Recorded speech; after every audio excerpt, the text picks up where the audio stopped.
My guest this morning is Kevin MacDonald. He is the director of a film, One to One, John and Yoko. Kevin, good morning. Welcome to WDHA and All Mixed Up. I want to start, I guess, by the whole premise of what the film was based on.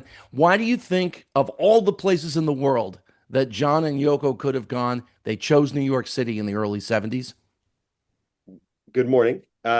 That's a good question and maybe a complicated question. I think first of all, they came to the US in 1971 because Yoko's daughter, and this is a major part of my film, Yoko's daughter, Kyoko, from a previous relationship that she'd had, was kidnapped by her ex and taken to America, and they were somewhere on the run in the US. And John and Yoko had hired lots of private detectives to hunt them down and find them, and they wanted to be closer to where the hunt was happening and be in the US. Of course, as you'll see in the film, they didn't actually ever find the daughter until the 1990s. She was hidden away in a sort of secretive Christian group in Colorado. So that's one reason. But I think maybe the bigger reason was that they wanted to get out of the UK, and because John was living as a recluse in his big mansion outside London. He wasn't able to lead a normal life. You remember, he's only 30 years old at this time. He's still a young man. He's been in the biggest band in the world. They've conquered everything, and now it's all over. And he's living in the shadow of that. And he wants to start afresh. And he feels that New York is a city, from his previous experience of it, where people can just leave celebrities alone. And you can walk down the street, you can just, people say hi to you, they say I love your music, but they're not going to hassle you. They're not going to sort of like, chain themselves to the outside of your apartment or anything like that, like they did in London. So I think there's that. But then thirdly, there's also the fact that Yoko had lived in New York for many years in the late 50s and early 60s, working as an artist, as a conceptual artist. And I think she felt at home here. I say here because I'm in New York at the moment doing this interview. And I feel like for her it was sort of a bit of a homecoming to be with her kind of people, the kind of downtown artsy crowd. So yeah, there was a whole bunch of reasons, You know, but you they loved mentioned that it. you mentioned that nobody is chaining themselves to fences outside of John's residence, but they come to a city where AJ Weberman is going through Bob Dylan's garbage. And in fact, Well, it's one of the funnier moments in the film where Yoko is saying, you got to leave Bob alone. yeah, this is one of the things that I think is quite, extraordinary about the material in this film is that we managed to get hold of, through the Lennon estate, these incredible phone recordings, with John and Yoko recorded all their phone calls for a period in 1972, exactly when I'm making this film. So nobody's ever heard these before. I was such a privilege to get to listen to them. I don't think the family even knew they had them. They just found this box of reel-to-reel tapes and like, oh, I don't know what this is. It says 1972. Are you interested in listening? So but in those tapes, there's all these conversations where they're trying to set up a series of gigs around America, to really, as part of their political activism, to try and get people to vote for McGovern and not to vote for Nixon, and try and sway the youth vote, I think. And they feel like they'll be unstoppable if it's not just John Lennon, but also Bob Dylan. So they're trying to persuade Dylan to get involved in this tour. And Dylan is saying no because he's being hassled by this guy, AJ Weberman, who's like, he christened himself the Dylanologist, the garbologist and the Dylanologist.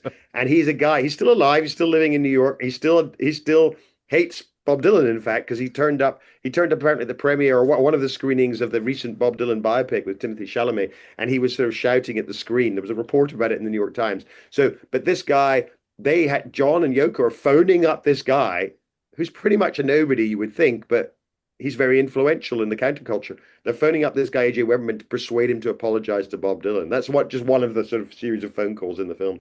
Yeah, Bob is kind of an undercurrent going back and forth. You Yeah. mentioned John's political interest, and that changed at some point. What do you think it was, Kevin, that caused John and Yoko to pull back from what was happening politically?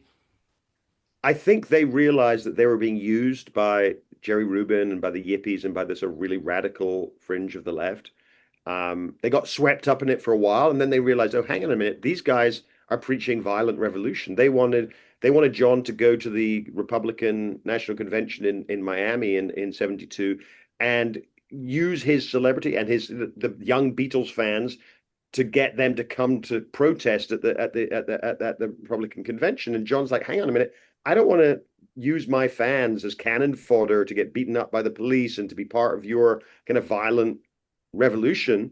So he pulled back because I think briefly he maybe believed in revolution, but then he went back to his original ideas about love and peace and decency. And I think so. What you see in this film is a kind of is a political change. You see him get very involved in the politics, then pull back, and then what he does is he and Yoko become kind of activists in a very practical, straightforward way. They decide they're going to put their energies into this concert, which is a charity concert called the One-to-One Concert for Willowbrook, which was a children for a hospital for disabled, physically and mentally disabled kids in upstate New York.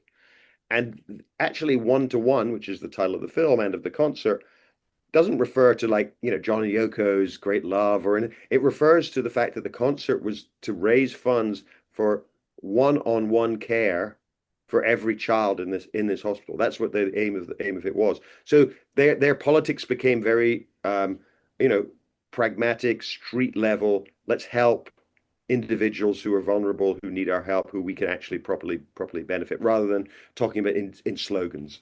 And of course, John and Yoko found out about what was going on at Willowbrook through Geraldo Rivera's reports on television. And television factors a big part of this movie, Kevin, where John and Yoko seem to be almost fascinated by what's happening on screen as they're in their New York City apartment.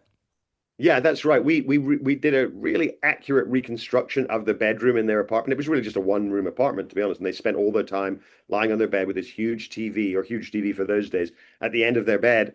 And the film starts with these quotations from John talking about how much he loves TV and how it's a window on the world, and how he started to understand America through the kind of the kind of plethora of different programs and tones, and the serious and the totally unserious is on American television at that time. And that's one of the things that I really related to with John, actually, because I was in America at that time. Actually, I had an American grandmother. I used to come every vacation, and I remember in the 70s coming from the UK, where we had 3 TV channels. They went off at 11 o'clock at night, and they played God Save the Queen every night. You think I'm joking, but I'm not. And they weren't on in the afternoon, and it was very educational and very sort of BBC. And to come from that to the US, and you wake up with jet lag at 4 in the morning, and you think, oh, I wonder if there's anything on TV, and you switch it on, and boy, is there something on TV. There's 200 channels of everything. All human life is there. And I think that totally captivated me as a kid, and I imagine the same feeling that John had. And so I wanted to capture that sense that here's someone who's really, learning about the country and its preoccupations through watching TV, which I think you can. So I wanted to reproduce that feeling a bit in the film. And in fact, John and Yoko also used television to great effect for their own purposes as well. Appearances on the Mike Douglas show. I think they were on for an entire week, if I remember correctly. Right. That's right. Yeah. Dick Cavett, who gave a lot of time to not just John Lennon, but a lot of rock and roll musicians in that era of the late 60s and early 70s. And John and Yoko could be found just about everywhere on television in those days. Exactly. And I think that's what I was very lucky with choosing this particular time period around the concert, because this is really the only period where they are out and about, and they're very public, and they want to use their celebrity for kind of good ends, for political ends or social ends. And prior to that, prior to coming to the US, they were reclusive and living in, as I said, John's mansion out in the countryside and outside London. And afterwards, in 73, they move into the Dakota building, and they're again quite reclusive. And they have their child, Sean and Lennon, and John famously becomes this kind of this house husband kind of thing. And but this little period of 18 months is when they were filming themselves, recording their calls on TV shows. So it's a great period to make a documentary, which is all archive footage, which is what this film is, about them. And the concert footage is really extraordinary. And, you might think this is a concert film if you're just hearing about this film for the first time, One-to-One John and Yoko. but it's really not. The concert excerpts are kind of sprinkled throughout the film, but the recreation, the sound reproduction, I should say, is really incredible, Kevin. And that was Sean, correct? That's correct. And that's really the basis, though, the origin of this film. We heard that he was had for many years, in fact, been trying to restore the sound on this concert because it had been very badly recorded at the time.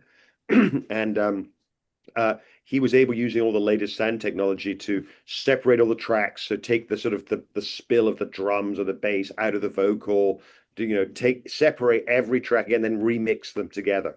And so you get this pristine, incredible sounding recording using all the original elements, but just cleaned up. And so for anyone who has heard bits of this concert in the past, they would sort of think, that's it's pretty poor. And the visuals were pretty poor. The only version that you could see was a VHS from 1984, I think. So this will be revelatory to people. It's crisp visuals, beautiful sound, and this is as close as you're going to get to seeing what it was like to see John Lennon live. This is the only opportunity. This is the only concert he gave after leaving the Beatles. So if you've ever wondered what it was like to see him live, watch this. The performances have come together, and Mother in particular are really amazing. I wanted to ask you about Sean's reaction when he saw this film, because he's in it as a baby, and he Yeah, obviously lived through this time period. But when yeah. it's all put together and he sees it, what was his reaction? He was incredibly positive about the film because I think he loved the fact that it's all told through John and Yoko's words, and there's not other people kind of imposing their own interpretations on them. And he said to me, "This is the only film that's got who my mother was."